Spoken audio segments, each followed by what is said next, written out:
गर्मियों के मौसम में आम खाना किसे नहीं पसंद। कुछ मीठा खाना है तो आम खा लो, कुछ पीना है तो मैंगो शेक बना लो, आइसक्रीम खानी है तो मैंगो पल्प से आइसक्रीम बना लो, भूख नहीं लग रही तो आम पन्ना बना लो। आम है ही एक वर्सेटाइल फल, यानी कि आप इसे बहुत से तरीकों से प्रयोग में ला सकते हैं। पर इससे पहले कि ज़्यादा आम खाने से या गलत तरीके से आम खाने से आपको नुकसान हो, आम से संबंधित कुछ बेसिक जानकारी आपको होनी चाहिए।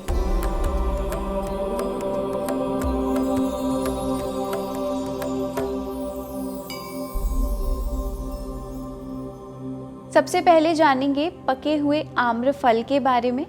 तो पका हुआ आम का फल आयुर्वेद के अनुसार पचने में भारी होता है, इसलिए इसे खाने का सही समय है दिन में या सुबह, ना कि रात में। ये वात दोष को संतुलित करता है, नर्वस हेल्थ को बूस्ट करता है, आपको एनर्जी देता है। अब देखिए, गर्मियों में गर्म और रूखी हवा से वात दोष असंतुलित हो जाता है, जिससे आपको थकान रहती है, माइग्रेन होता है, बीपी लो हो जाता है। और यही खूबी होती है मौसमी फलों की। जिस मौसम का जो फल है वो आपको उस मौसम के दुष्प्रभाव से बचाता है। तीसरा, पका हुआ आम शीतल है, तो मैंगो आइसक्रीम आप नहीं भी खाएंगे और केवल पका हुआ मीठा आम खाएंगे तब भी आपको ठंडक मिल जाएगी और अग्नि भी मंद नहीं होगी। पका हुआ आम शुक्र धातु की गुणवत्ता को भी बढ़ाता है, और जो सेटिस्फेक्शन आम खाने के बाद होता है, शायद ही ऐसा कोई फल है जो आपको इस प्रकार की तृप्ति देता है और मन को प्रसन्न करता है।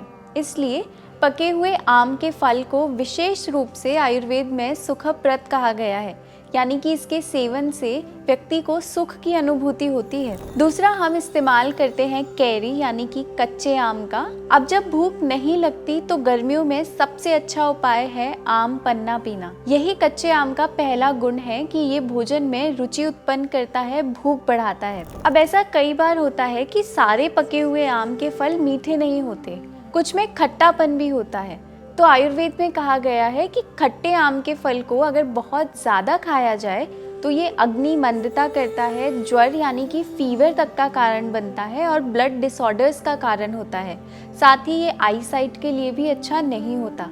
इसलिए ध्यान रखें कि अच्छे से पके हुए मधुर रस युक्त आम का ही सेवन करें। आम और दूध को एक साथ मिलाना है या नहीं, तो इसे लेकर भी बहुत कंफ्यूजन होता है, क्योंकि आयुर्वेद में फलों और दूध के कॉम्बिनेशन को विरुद्ध आहार माना जाता है। पर अगर आम पूरा मीठा है, पका हुआ है, तो आप आम का सेवन दूध के साथ में कर सकते हैं। पर अगर खट्टापन इसमें है तो ऐसा नहीं करना है। आप आम पापड़ बना सकते हैं, जो रुचिकर होता है, भूख बढ़ाता है, मन को प्रसन्न करता है और लंबे समय तक आप इसे स्टोर भी कर सकते हैं। तो गर्मियों में आम जरूर खाइए, बस ये कुछ छोटी छोटी बातों का ध्यान रखिए और स्वस्थ रहिए।